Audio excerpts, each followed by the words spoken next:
وسلام على عباده الذين اصطفى أما بعد أعوذ بالله من الشيطان الرجيم بسم الله الرحمن الرحيم اقرأ باسم ربك الذي خلق সমস্ত প্রশংসা একমাত্র সেই মহান আল্লাহ রাব্বুল আলামিনের জন্য যার অশেষ মেহেরবানিতে যে আল্লাহ সুবহানাহু ওয়া তাআলা এখানে আসার তৌফিক করে দিয়েছেন সেই মহান মাহবুবের দরবারে সকলে পান করে মুহাম্মদ সকলে আলহামদুলিল্লাহ দরকার করে সালাম বর্ষিত হোক বিশ্বনবী জনাবে মুহাম্মদ রাসূলুল্লাহ সাল্লাল্লাহু আলাইহি ওয়াসাল্লামের উপরে যিনি অসংখ্য বাঁকা পথ থেকে সিরাতাল মুস্তাকিমের সন্ধান দিয়ে ঘোর অন্ধকার থেকে অধঃপতনের অতল তলদেশ থেকে উচ্চ মর্যাদায় পতনের ব্যবস্থা করেছেন এমন একটা পাওয়ারফুল নেতার প্রতি আরেকটা বার সংক্ষিপ্ত করে সম্মানিত উপস্থিতি আমার সন্নিকৃষ্ট কুচিকা ছাড়া এবং গার্জেনেরা আমার পিছনে মহাত্মারা আসলে ভালো লাগছে দীর্ঘ একটা পরিবেশে এসে যেখানে কোরআনুল কারীম শিক্ষা দেওয়া হয় সুবহানাল্লাহ।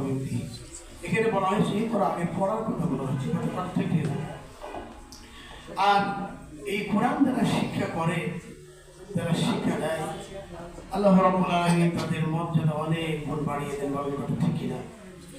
আসলে আল্লাহ রাব্বুল আলামিন মহান তার কোরআন তিনি নিজেই নাযিল করেছেন আর বলেছেন যে এর দায়িত্ব আমি রাব্বুল আলামিন নিজেই নিয়েছি সুবহানাল্লাহ।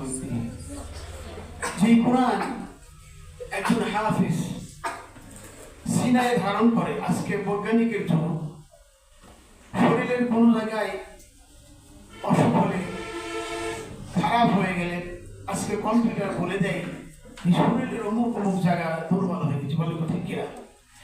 অথচ আল্লাহ সুবহানাহু ওয়া তাআলা এমন জায়গায় কোরআন হেফাজত করেছেন সংগৃহীত করে রেখেছেন কম্পিউটারে বাবারও ক্ষমতা নাই যে কোন সিনায় হাফেজের কোন জায়গায় আল্লাহ সুবহানাহু ওয়া তাআলা সংগৃহীত করেছে বলতে পারবে আসলে পারবে সুবহানাল্লাহ। এই জন্য কোরআন আমরা শিখব কোরআন শিখার ব্যবস্থা করবো। এই কোরআনুল কারীম কিয়ামতের ময়দানে আপনার পক্ষে সাক্ষী দিন অথবা বিপক্ষে সাক্ষী দিন বলে কথা ঠিক না। আপনার পক্ষে যদি কোরআন সাক্ষী দেয় অবশ্যই বিভাগ আপনি জান্নাতে অবশ্যই যাবেন আর কোরআন যদি আপনার বিপক্ষে সাক্ষী দেয় তাহলে জাহান্নাম ছাড়া কোনো যুক্তি হবে না। কিয়ামতের ময়দানে কোরআনকে ছেড়ে দেওয়া হবে নিয়ে আসার জন্য ধরেন দেখুন। এই জন্য আমি ছেলে মেয়েদেরকে বলবো তোমরা যারা এখানে শিক্ষা করার জন্য পড়ার জন্য এখানে ফাঁকি দিবে না। এখানে যদি পিতামাতার কাছে যদি ফাঁকি দেওয়া হয় তাহলে আল্লাহকে ফাঁকি দেওয়া কারণ হলো আল্লাহর পরেই হলো পিতামাতার স্থান। আমি বলবো যে তোমরা এখানে যারা হিফজ করছো শিক্ষা করছো সুন্দরভাবে পিতা যেভাবে পাঠিয়েছেন পিতার আশা পূর্ণ করে এখান থেকে সার্টিফিকেট নিয়ে যেতে পারো তাহলে সমাজে রাষ্ট্রে একটা সত্যিকারের মানুষ তোমরা হতে পারবা। আপনারা আসেন দেখেন তাদেরকে বোঝান এখানে যে সমস্ত টিচাররা যারা তাদের খুব সুন্দর ব্যবহার তাদের সাথে মিশেছি তারা জীবনের সমস্ত শ্রম দিয়ে এদেরকে শিক্ষা দেয় দিবে ইনশাল্লাহ।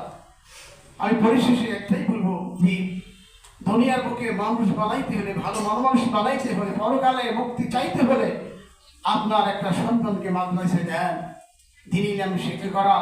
আল্লাহ রাব্বুল আলামিন এই দ্বারা আপনাদের জীবনের সমস্ত গুনাহ মাফ করতে পারে বলে আল্লাহুম্মা আমিন ওয়া আখিরু দাওয়ানা আলহামদুলিল্লাহি রাব্বিল আলামিন। আসসালামু আলাইকুম ওয়া রাহমাতুল্লাহি ওয়া বারাকাতুহু।